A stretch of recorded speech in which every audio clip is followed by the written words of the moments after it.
i vardagsrummet hemma hos Lars Palmqvist, den ena sångaren i Scars Symmetry. Stämmer bra. Ja, och jag har tagit med lite kanelbullar här för att sitta och fika lite. Titt vad gott! Ja, du har bara tjuvätat Jag in. tyckte de var så goda så jag har redan börjat äta. Ja. Du höll på att ställa in din kamera lite här så då har jag Precis. käkat. Jag har ju en bekännelse att göra. Jag glömde mina kanelbullar hemma, så det är ju Pressbyråns Jag såg när du stod och gjorde dem där på din... lilla teaser. Ja, på din teaser så tänkte jag de där bullarna vill jag käka.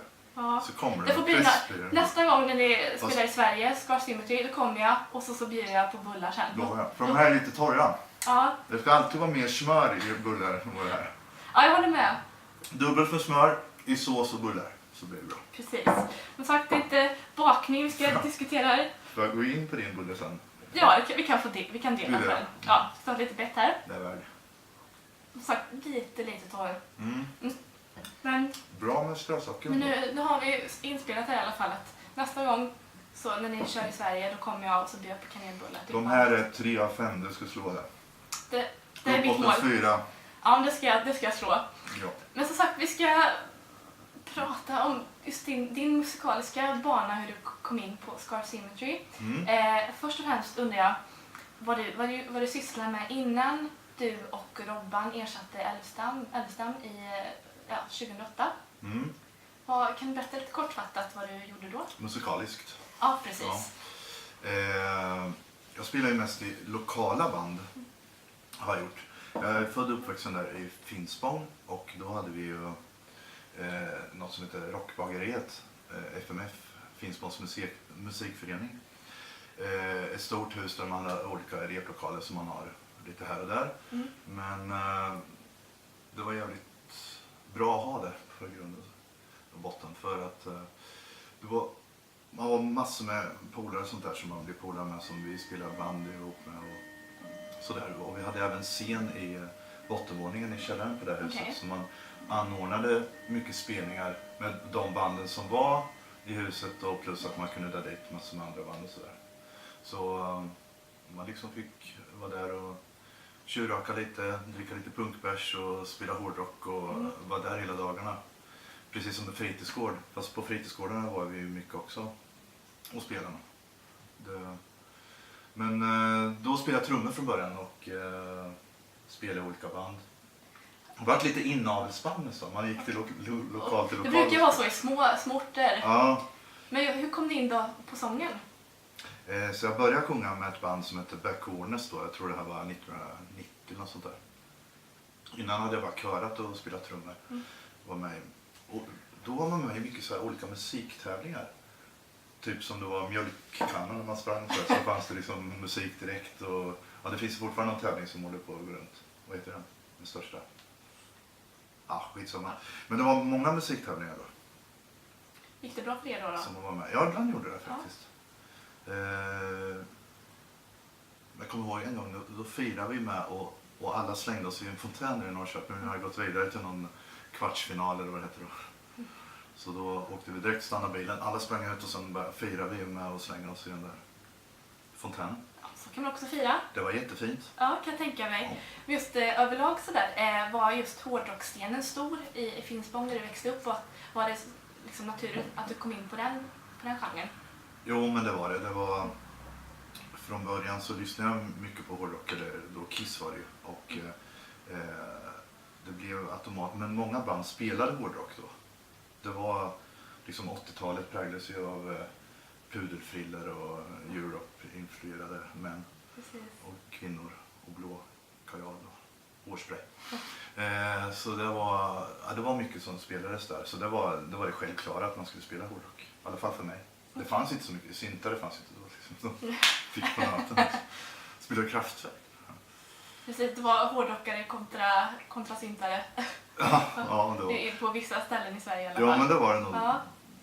Det var ju något man läste om, bara det är okej typ att så skulle det vara. Man skulle inte tycka om syntare. Fast jag kommer ihåg min kusin, han var lite syntare. Okej. Alltså, jag tyckte det var ganska spännande. Han hade någon så här synt från början där och så relativt främt på ett sätt. Men det vågade man inte säga då. Nej. Fan, vad gör du kusin? Fan, måste lyssna på Då det. var man tvungen att ha en tuff image. Ja, det var det. Precis. Men du Jag nämnde... hade syntofs förresten. Oj. Ja, jag hade det. Jag vet, bortse från det. Utöver Kiss då, som du nämnde att du influerades av, fanns det några svenska band som influerade dig när du var yngre? Ja, det var i Europe då. Jag fick chansen att träffa Ian Haglund förresten på...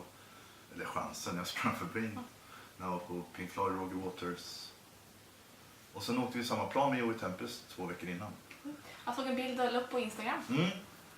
Så var det fina. Ja, precis. Jag kan tänka mig vad häftigt att träffa honom då. Ja, det var det. Så först sa jag där till Joey där när han stod på planet, han hade sin familj med sig. Så sa jag där, jag måste tacka för all den musik du har gjort, så. Jag pratar ju östgötska som ni hör, väldigt vackert, inte. Och så han svarade på engelska istället. Oh, thank you man, thank you. Så han hörde väl inte, han trodde han hörde inte vad jag sa. Okej.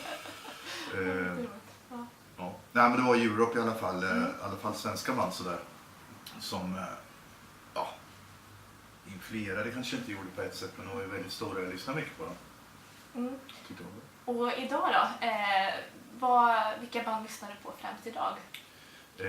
Nu är det ju fortfarande 80-talsband som är. Det är ju mycket... går igång på Iron Maiden fortfarande och Kiss och Queensryche och Whitesnake och Mötley Crüe. Alla de där banden som var... Det kan jag lyssna på fortfarande. Även om kanske inte många band presterar så bra idag, så går man väl oftast tillbaks lite och lyssnar på det de gjorde kanske. Inte för att uppleva 80-talet eller få någon sån där feedback, utan fortfarande är det ju bra musik som... Och det ser man ju liksom när man går på konserter och vad det är för konserter som säljer, så är det ju mycket av de här gamla banden som fortfarande säljer och folk tycker det är bra. Och sen, jag lyssnar på nytt också genom Spotify mycket och sånt, men kanske inte på det där spännande sättet som jag gjorde förr, att man tog också chansen att köra igenom vinylen tills den brann. Ja, det är inte riktigt samma kultur nu för tiden. Inte på det här sättet, inte det här spännande sättet. Man hade liksom ingen mobiltelefon eller det fanns ingen dator, och det spreds ju på ett annat sätt genom att man lyssnade på musiken och tyckte det var tuffa bilder som Dee Snider och Precis. Ja, Wasp och... Fan vad bra band då. Ja, det finns anledning till att de storheter. Men finns det några så här tyngre metalband, just moderna, så som slinker igenom lite då och då? Jo, det gör det väl. Vi har ju spelat mycket med sådana band som Behemoth till exempel har vi varit runt med, och Devil Driver var vi runt med i 4 veckor i Europa. Och Behemoth så... Och det är jävla bra, va? Du har träffat honom? Nelly? Ja, precis. Jag intervjuade honom på Getaway i somras. Riktigt trevlig snubbe. Väldigt intellektuell, måste jag säga.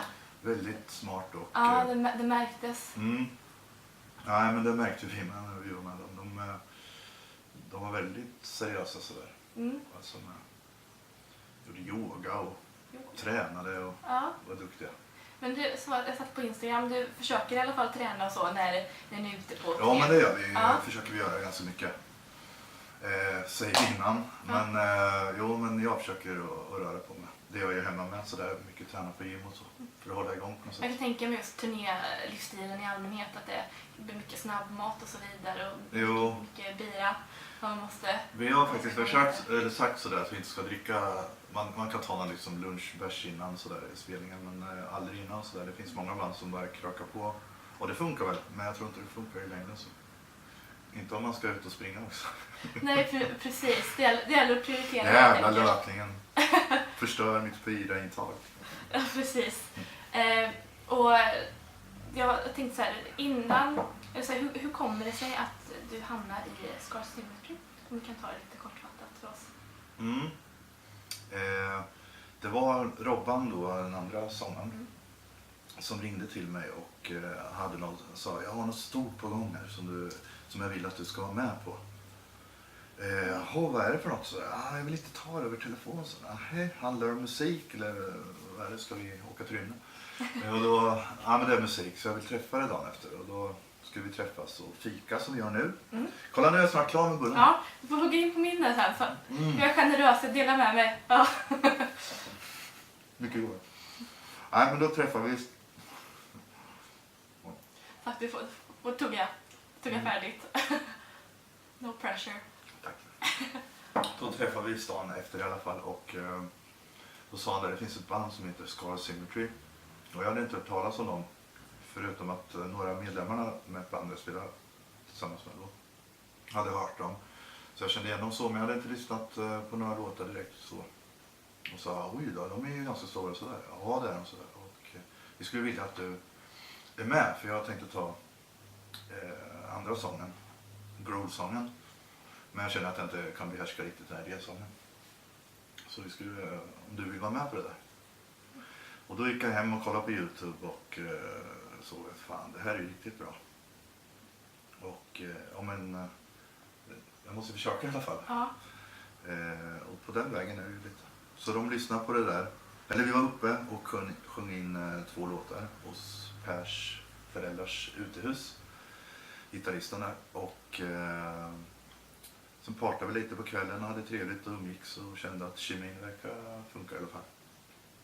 Och jag kommer ihåg Robban där, jag sa så här, jag har inte sjungit så mycket i band och sådär och varit runt och spelat, utan det känns lite nytt för mig och jag var lite sådär, inte negativ men ändå ville förklara att det här har jag inte gjort. Och så tog Robban med mig så här, och så sa han, du kör American way, säg att du är bra på allt istället så kommer du få vara med. Liksom. Och det kan jag inte göra. Så han sa det liksom, det får inte vara sådär. Det får inte vara typiskt svensk. Nej, var typ, ja, du vet, kör på. Men jag var typiskt svensk, men de tyckte om ändå. Ja, uppenbarligen. Ja. Precis. Och din första spelning med Scar Symmetry var ju i Spanien. Tarragona. Tänker jag på chokladen. Ja. Tarragona-choklad. Vi tänker inte på choklad nu i alla fall. Men kan du blicka tillbaka till den första spelningen där och känna hur det kändes i kroppen då och kliva på scen? Det var väldigt stort för mig. Det var ett väldigt stort steg eftersom jag inte hade spelat utomlands förut. Och det var väl det största som skulle hända då när vi var där och spelade. Men vi kom in i Holographic Universe-perioden då när Christian Elvestam hade hoppat av. Och vi skulle ju förmedla hans låtar som inte han hade egentligen sjungit live innan. Så båda var ju nervösa. De var ju nervösa givetvis och hur folk skulle uppfatta oss och hur det skulle gå och hur vi skulle prestera allting. Så det var ju lite kaos med alltihop då. Men så vi började med titellåten där, kommer jag ihåg, Holographic Universe. Och nej, men det gick ju bra. Kändes det att det var liksom på rätt plats vid rätt tillfälle då, att det var menat för mig? Jo, så kändes det ju. Givetvis så var det ju mycket, man läser ju och folk sitter hemma och skriver och kommenterar och så. Det gör väl folk fortfarande givetvis, att det är originalsången och allt sånt där. Men vi har ju kommit ihop oss väldigt bra och kunna göra låtar och kunna skifta och gå in i varandra och kunna utveckla oss lite som band också. Och sen funkar det inte kemikaliskt med Christian och de andra och vissa sådär, så det var ju på grund av det de inte kunde fortsätta. Så utan mig och Robban så hade det inte funnits någonting. Då hade de tagit på namn. Vem hade kunnat ana vad som skulle ske då i sådana fall? Ja, nej. Men det är bra kemi nu och så sinsemellan i bandet. Jätterara pojkar. Rara pojkar. Vi är snälla mot varandra. De är från Dalarna och vi är från Östergötland och vi har inte vad vi säger. Bristande kommunikation. De pratar så här. Nej, det är de inte. Jag kan inte hemma. Nej. Du är från Dalarna? Nej, jag är från Värmland. Värmland var det. Det påminner lite om östgötska har jag hört. Ja, det gör det. Och ja, det är vackert. Det är vackert. Vackert, ja. Precis.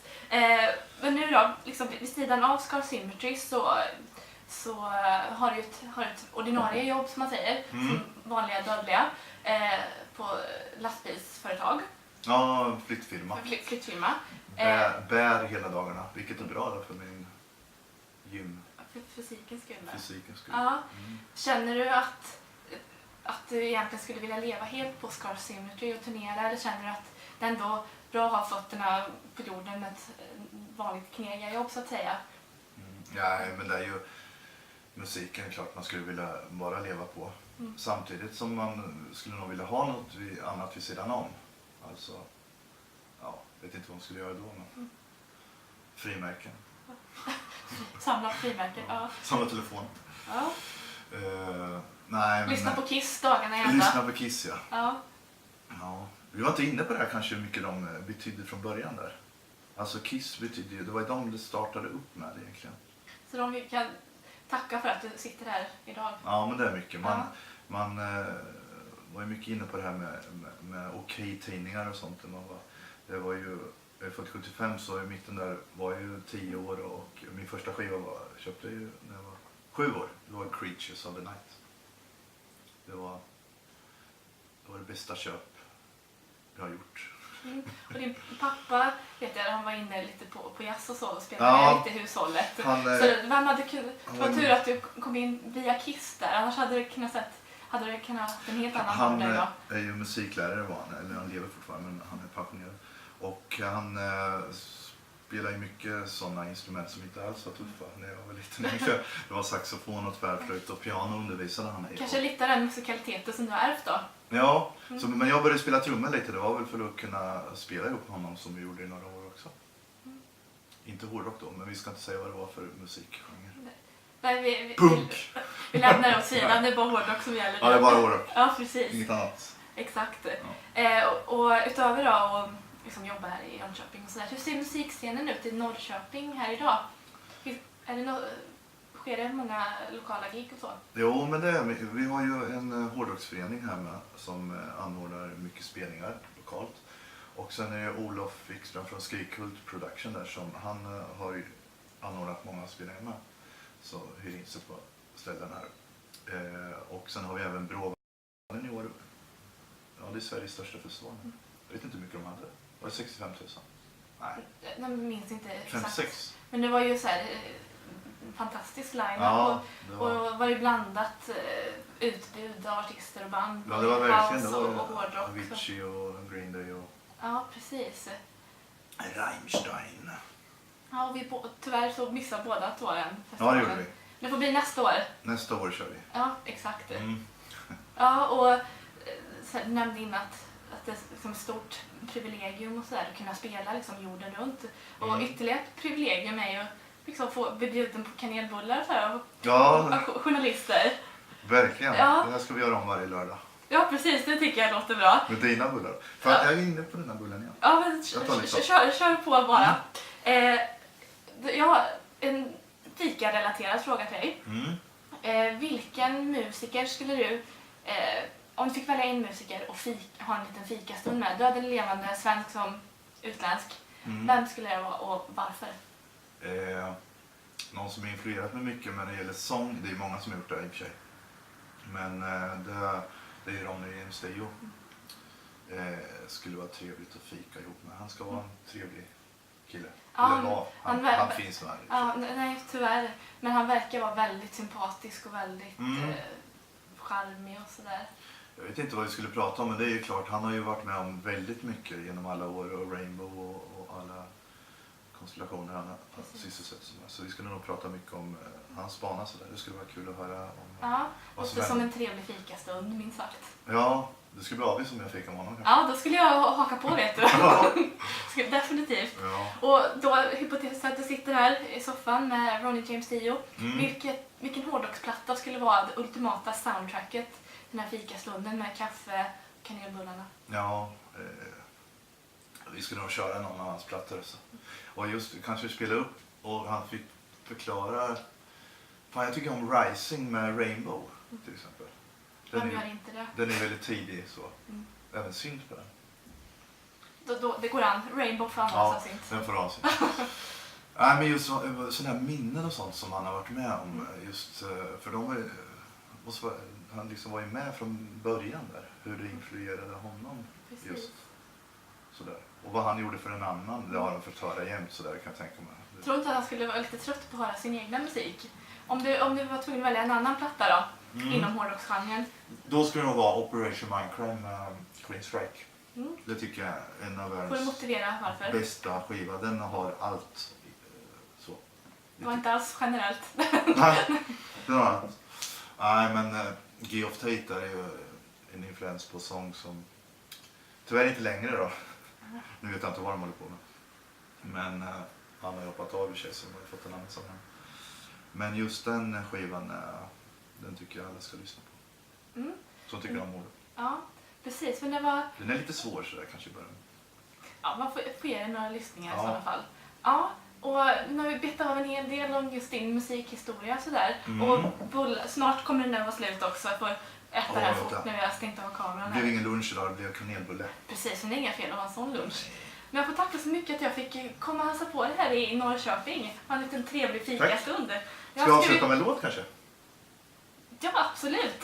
Det tycker jag. Ja. Det är lite akustiskt här. Det blir inga fel. Vad kör vi då? Vi kör i D-moll. Sitter jag och tuggar så länge. Let me take you far away. You will like a holiday. Ska jag tända det här? Let me take you far away. You will like a holiday. Scorpions. Vilket band? Trevligt. Ett nytt band faktiskt. Det var ett fint avslut på vår fikastund där. Ja, men skål då, Lars. Skål. Ta om dig. Och Samma. ni där ute, ha det så bra. Och ta vara om varandra. Ja, ät mycket kanelbullar med mycket smör. Ja. Och var rädd om jorden för det kommer födas mer hårdrockare på den. Precis. Ja, fint sagt.